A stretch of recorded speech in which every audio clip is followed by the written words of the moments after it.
Panchmahal local crime branch પોલીસની ટીમને મોટી સફળતા હાથ લાગી છે। પોલીસની ટીમે ₹1,80,000ના 500ના દરની નકલી ચલણી નોટો સાથે એક ઈસમને મોડવા હડફ ખાતેથી ઝડપી પાડ્યો છે। એલસીબી પોલીસની ટીમને બાતમી મળી હતી કે મોડવા હડફ તાલુકામાં એક ઈસમ ભારતીય બનાવટની 500ના દરની નકલી ચલણી નોટોનો જથ્થો છે।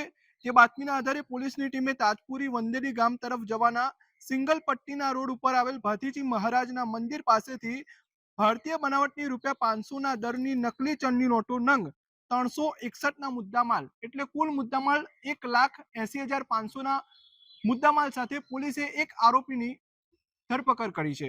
આરોપીની જો વાત કરવામાં આવે તો રઘુવંશી અભયસિંહ ગોળ રહે મૂળવા હડફ તાલુકાના આરોપીને ઝડપી પાડવામાં આવ્યો છે। પોલીસની પૂછપરછ દરમિયાન આરોપી દ્વારા આ નકલી ચલણી નોટો જે છે એ બજારમાં પણ વાપરવામાં આવી છે। હાલ તો પોલીસ દ્વારા આ સમગ્ર મામલે આરોપીની ધરપકડ કરી વધુ તપાસ હાથ ધરી છે। હડફ વિસ્તારમાં તેઓને એક હકીકત મળેલ કે કિસમ પાસે બનાવટી ભારતીય ચલણની નોટો છે, જે આધારે તેઓએ બાતમી હકીકત અન્વયે પંચો સાથે કાર્યવાહી કરી અને વોચ કરતા દરમિયાનમાં બાતમી હકીકતવાળો ઈસમ આવતા જે ઈસમને ઊભો રાખી પકડેલ અને તેની પ્રાથમિક પૂછપરછ કરતા તેનું નામ રઘુવીરસિંહ ગોળ રહેવાસી મોરવાનો જણાતા તેની ઝડપી કરતા તેની પાસેથી ભારતીય બનાવટી ચલણની કુલ 361 નોટો મળેલ છે, જે 1,80,500 રૂપિયાની થાય છે। જે